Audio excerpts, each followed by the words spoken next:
मी गौरी पाटील तुम्हा सगळ्यांचं आपल्या चॅनलवर खूप खूप मनापासून स्वागत करते। तर कालच आपण गोव्यामध्ये पोहोचलो आणि हा गोव्यातला हा पहिला दिवस आहे, कारण काल रात्रीच पोहोचलो संध्याकाळी 6:30 वाजता।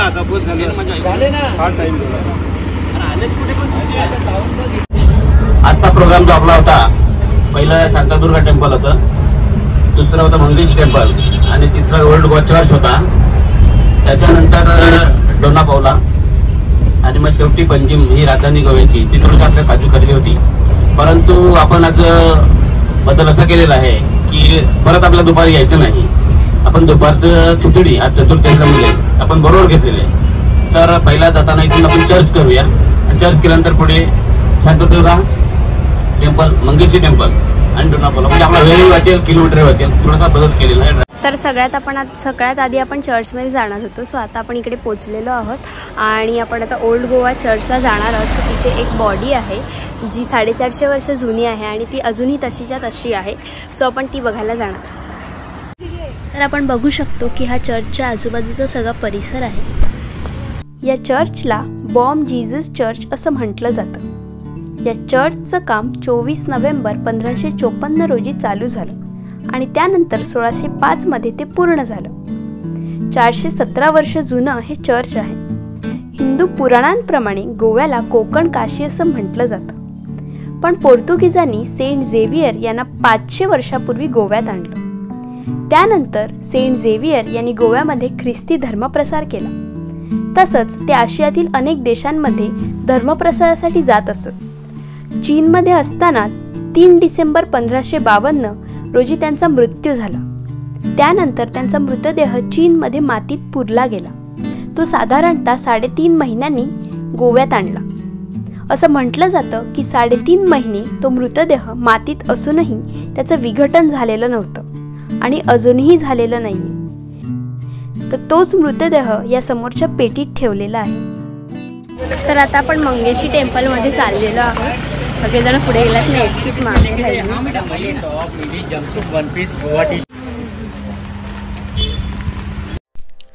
दक्षिण गोव्यात पोंडा तालुक्यात असलेल्या प्रवळ गावात हे नितांत सुंदर मंगेश टेम्पल आहे। मंदिराच्या पायऱ्या चढून वर गेल्यावर आपल्याला ही 7 मजली सुंदर दीपमाळ बघायला मिळते।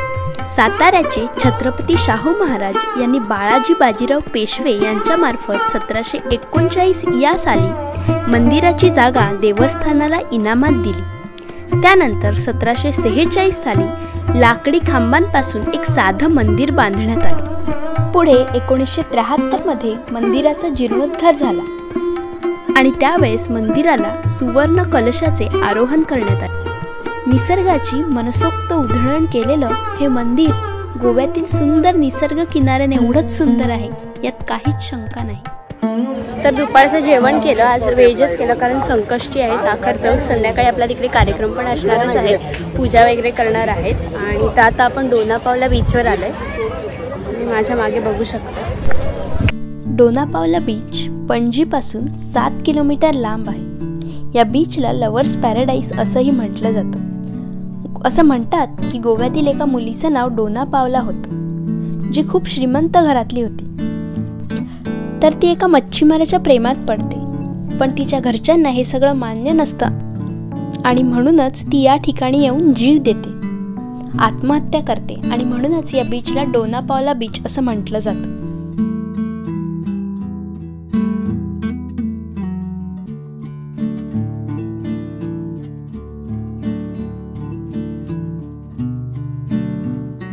Hello, good evening. सो 6:30 पावणे 7 वाजता आपण रूमवर आलो। याच्या आधी आपण डोना पावला बीच पाहिला आणि आता संकष्टी चतुर्थी आहे, तर त्याची तुळशीची पूजा केली जाते। साखर चौथ आहे ऍक्च्युली, तर ती एक पूजा असते। तर तुळस आम्ही सोबत आणलेली आहे आणि आता सगळेजण ती पूजा करतील। त्यानंतर मग एक छोटासा कार्यक्रम आहे गुणगौरवाचा।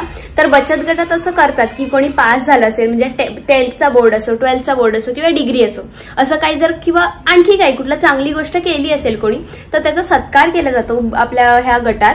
तर त्यामुळेच आता संध्याकाळी म्हणजे थोड्या वेळाने तो एक कार्यक्रम पण छोटासा अरेंज केलेला आहे। तर सगळ्या म्हणजे जे स्टुडंट्स आहेत, जी सगळ्यांचे काय बोलतात चाइल्ड आहेत, मुलं आहेत, त्यांना एक एनकरेज करायला हे छोटंसं असं केलं जातं। खूप छान असतं। सो ते पण आहे आणि मग त्यानंतर पूजा मे बी आधी लवकर होईल। सो बघूया। त्यांची मोदकाची तयारी चालू आहे। साजरा करायचा आहे। त्यासाठी मी अनिल पाटील यांना आमंत्रित करतो आणि त्यांनी पुढचं सूत्रसंचालन करावं। तू पॅन्ट घातलेस ना, फुल तुझं फुल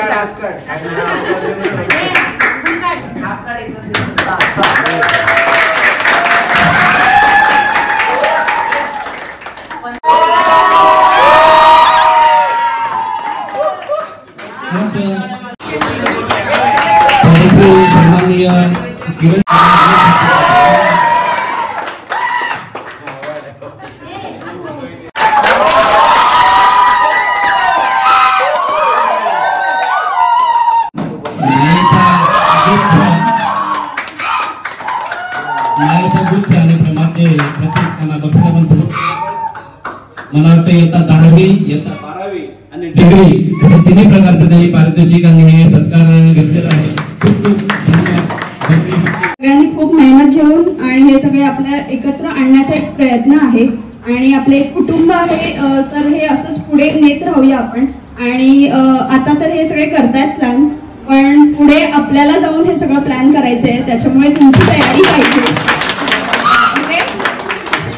सगळ्यात आधी तर आपल्या स्वयंसहायता बचत गट जो आहे त्यांचा खूप खूप धन्यवाद। त्यांनी आमचा सत्कार केला, 10वीचा पण झाला, 12वीचा पण झाला आणि आता डिग्रीचा पण झाला।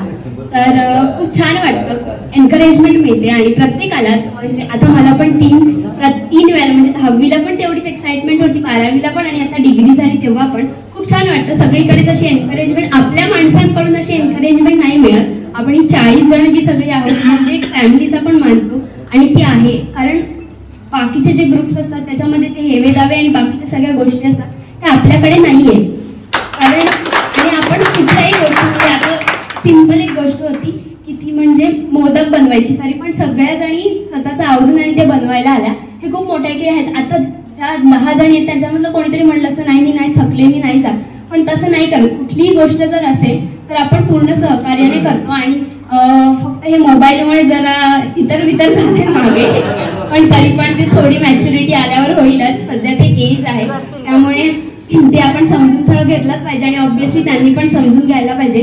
तुमची पण इन्व्हॉल्वमेंट तेवढीच महत्वाची आहे, कारण आपला हा जो ग्रुप आहे तो हा पुढे तुम्हालाच चालवायचा आहे। आतापर्यंत 2013 ते 2023 10 वर्ष झाली, कुठल्याही म्हणजे छोट्या मोठ्या तर गोष्टी होत असतात। एक कुटुंब असेल तर ते भांड्याला भांडं लागतं जसं आपण म्हणतो, ते तर होतच असतं, पण तरी पण सगळे एकत्र असतं, त्याला घर म्हटलं जातं। घर नुसतं कुठल्या ह्याच्याने नाही बनत, फक्त जो बॉन्ड असतो ना तो 10 वर्ष जपला गेला आणि ह्याची पुढची वर्षानुवर्ष तो जपला गेला पाहिजे, हे खूप महत्वाचं आहे। कारण आता आपल्याला असा ग्रुप आहे हा प्रत्येकालाच नसतो आणि ज्याला नसतो ना त्याला ह्याची व्हॅल्यू कळते। म्हणजे 4 लोक मला पण बोलतात यार तुमचा ग्रुप खूप छान आहे, असं आमच्याकडे एवढे प्लॅन्स आणि एवढं कोऑर्डिनेशन कोणामध्ये नसतं, ते जेव्हा आपण ऐकतो तेव्हा खूप छान वाटतं। म्हणजे असं की काहीतरी आपल्याकडे आहे। आयुष्यात तर आपण पैसा आणि ह्या सगळ्या गोष्टी कमावतोच, पण हे जे बॉन्डिंग आहे ना ते आयुष्यभर शेवटपर्यंत आपल्याला लक्षात राहणार आहे। म्हणजे पण 40 जणांनी हे एवढं मोठी ट्रिप प्लॅन करून आणि सगळे मॅनेज करून स्वतःची पर्सनल काम आणि सगळं बाजूला ठेवून येणं हे पण खूप महत्वाचं आहे आणि ते तुम्ही सगळं आपण जमावतो त्याला पण खूप महत्व दिलंय। आणि ऑब्व्हियसली आता ही माझी जी डिग्री वगैरे झाली, डिग्री 10वी 12वी किंवा सगळं शिक्षण, त्याच्यामध्ये आई बाबांचा सपोर्ट नसता तर काही झालंच नसतं आणि ऑब्व्हियसली ही जी एनकरेजमेंट मिळते ही पण खूप महत्वाची असते। तुम्हाला हे मे बी आता थोडंसं मस्तीवर नेतात पोरं, पण एक काय वाटतं, एक थोड्या दिवसाने म्हणजे 4 आता 10वीचा सत्कार आठवला तरी बरं वाटतं यार, कधीतरी आपला पण सत्कार झालेला 10वीला किंवा आपल्या या गटाने केलेला, पण आपला जो ग्रुप आहे तो हा सत्कार करतो, त्याला खूप महत्व आहे। आणि दॅट्स इट, थँक्यू। अरे मस्त ते शिवा सगळ्या अर्थ घ्यायचे, हा सगळ्या अर्थ घ्यायचे, आता सजवा हे पण ठेव खालीच पूर्ण 5 मिनिटात काय फरक पडतो, 5 मिनिटात फरक पडतो।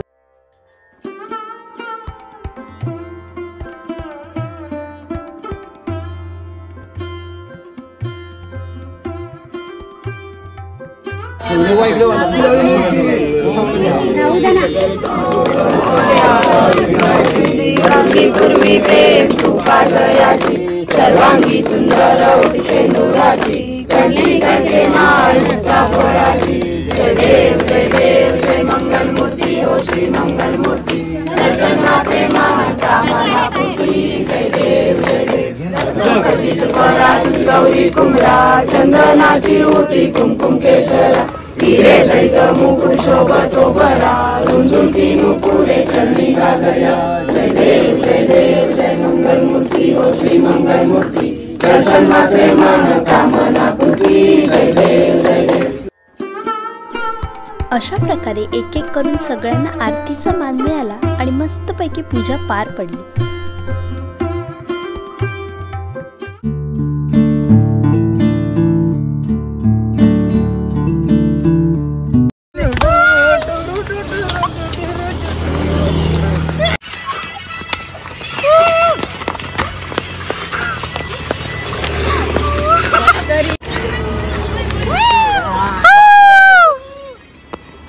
So that's it for today. Video आवडला असेल तर लाईक करा, कमेंट करून नक्की सांगा कसा वाटला ते आणि सबस्क्राईब नसेल केलं तर लगेच सबस्क्राईब करून घ्या. पुन्हा एकदा भेटूया नवीन व्हिडिओ सोबत. तोपर्यंत बाय. नक्की सबस्क्राईब करा.